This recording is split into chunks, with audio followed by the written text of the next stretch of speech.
Hello, my networking friends. This is Rick Chilwood again. Want to share another video with you. Today I'm working inside. It's raining outside, so I'm in my old office where I can write some checks and stuff.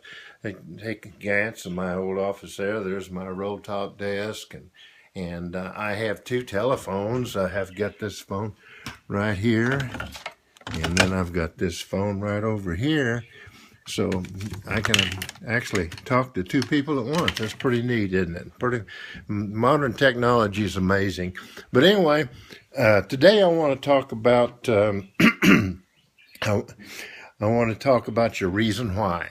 Now, a lot of you have. There's been a lot of good videos out there recently on your reason why and how important it is, and examples of what your reason why is.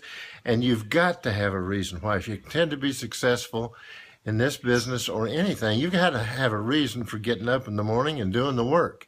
And there's a lot of different explanations of reasons why.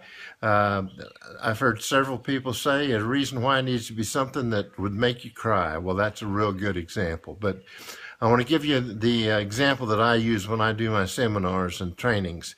The reason why is it's not money. Don't think it's money. Some people think that their reason why is they want to make a lot of money. Well, that's not true. You don't want money. You may think you do, but you don't. If what you wanted was money, then you would keep it at home and you would bring it out every night and sit in the living room floor and play with it and throw it up in the air.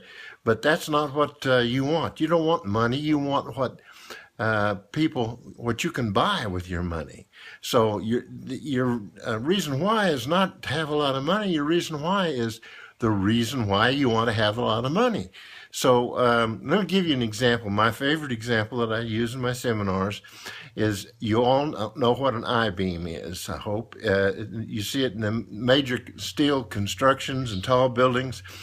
It's shaped like the letter I. It's got the top and a bottom, and then in the middle, it's got something fastening the two, forming what the letter I, which is a very strong structure. Well, my example, I try to pick somebody out of the audience who, I ask them, does anyone here have a young baby that in their family that they love, or a grandbaby? And I find somebody and they do, and I say, okay, well, let me ask you a question. I make sure they understand what an I-beam is. And I said, if there was a 20-foot long I-beam laying on the floor and I laid $100 bill on the opposite end of it, would you be willing to walk across that I-beam to pick up that $100 bill? You're just laying on the floor, 6 inches above the ground. So everybody says, well, sure I would. Well, I said, okay, let me ask you this. Let me raise that I-beam up about 4 feet in the air and put that $100 bill on the other side. Would you attempt to walk across it then to get that $100 bill? Well, almost everybody says, sure, 4 feet, I can jump down there if I get in trouble. Well, then I said, okay, one last example. Let's take that I-beam, that 20-foot I-beam, up in the air 100 feet, that's 10 stories, and stretch it across 2 buildings.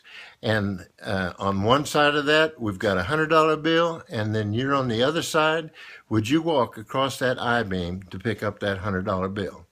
Well, almost 100% of the people say, no way, I'm not walking across no 6-inch wide I-beam at 100 feet in the air. And for that 100, I said, what if I put $200? No way. And I said, okay, what if your baby or your grandbaby was on the other end of that I-beam, 100 feet in the air, and the only way, and it's about to fall, and the only way that you could save that baby is to walk across that I-beam 100 feet in the air? Would you do it then? Well, almost all of them say, sure, I would do it to save my baby. Well, that's what I call a reason why. Something that you would walk across the I-beam for to save your baby. It's not a new car. You can live without a new car. It's not, I don't care, maybe if it's a Mercedes, you can still live without it. It's not a lot of money. It's something like your children, or saving somebody's life, or getting treatment that they need, or seeing that your kids get the education they need, and maybe if they get medical expenses. Those are real reasons why. So what you need to do is sit down and come up with your real reason why, not what you think is your reason why.